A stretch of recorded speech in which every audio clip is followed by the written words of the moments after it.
Aidan, I'm trying to shred up, drop the pounds, lose the waistline so I can get lean and jacked this summer. But my weight keeps fluctuating up and down and it's really fucking frustrating. I hear ya, it's annoying. And it can be very confusing knowing whether or not you're making the progress that you want to make. So if you're a skinny fat bloke who's trying to get lean and jacked and is looking to commit to that shredding up phase, then stick with me for just a few minutes as I'm going to tell you this little trick that I use with my clients to help them know whether or not they're seeing progression, to keep their head on the straight and narrow during this fat loss journey. So let's start off by clarifying whether or not the weight on the scales is important.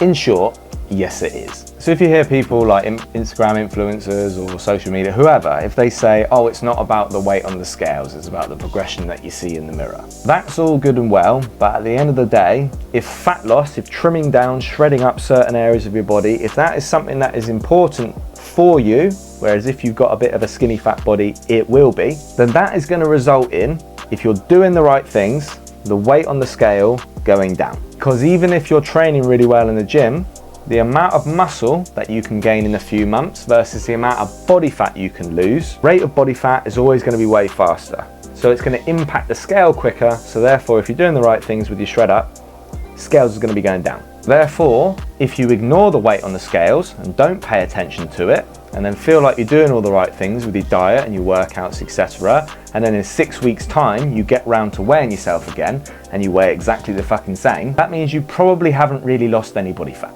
You do need to keep an eye on your weight on the scales on this journey. Here's the problem with looking at it from a daily basis or a weekly basis. If you do it on a weekly basis, like Slimming World or Fat Fighters, anyone who remembers Little Britain, Fat Fighters, what you've probably noticed is that your weight will fluctuate up and down by a hell of a lot every day.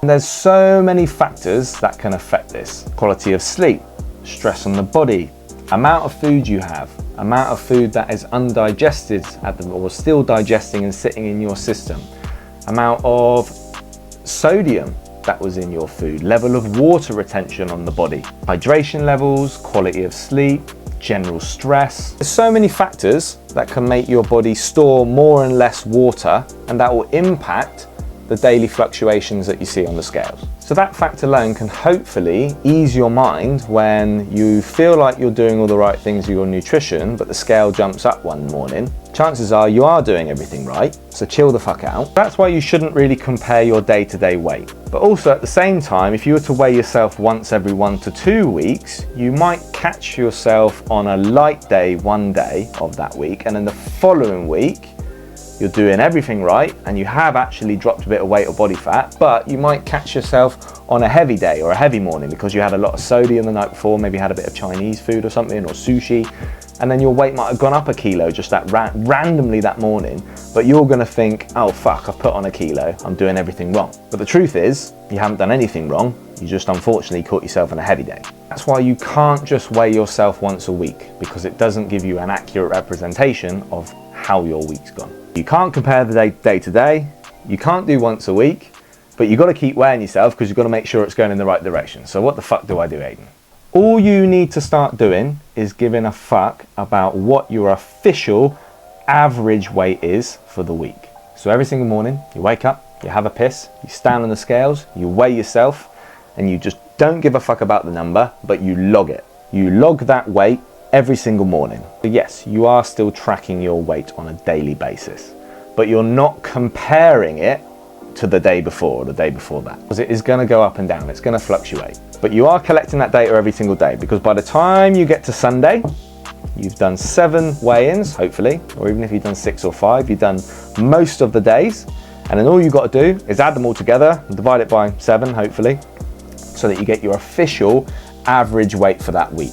What was your average weight over 7 days? And you record that and you stick that in your notes, you put it in a table, you log it on our progress log, in our free program if you want, whatever. That is the only weight number that fucking matters in your week. That average weight is the only thing you compare on a week-to-week basis. So you do exactly the same process the following week, Monday, Tuesday, Wednesday, Thursday, Friday, Saturday, Sunday, every single morning. Calculate your average weight and you compare your new average weight for the week with your average weight for last week.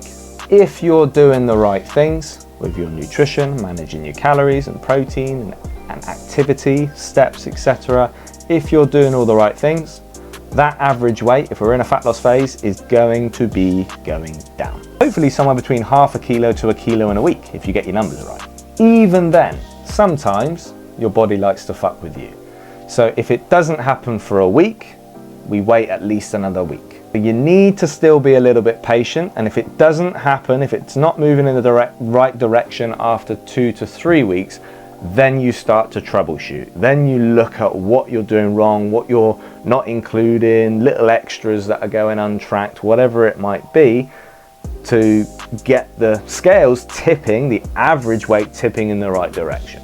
But it's your trend in average weight that's going to determine whether you are consistently dropping fat on a weekly basis. What you'll find is that your average weight as the months go on will be going down 2-3 kilos each month. Break that into small 8 to 12 week sprints, little fat loss sprints, have a little maintenance break in between. Before you know it, you've done 3 or 4 sprints, you've shredded up everything you need to, got your abs again, you're lean, you're jacked if you've got your training right, and you can start to move on to that building phase over the winter.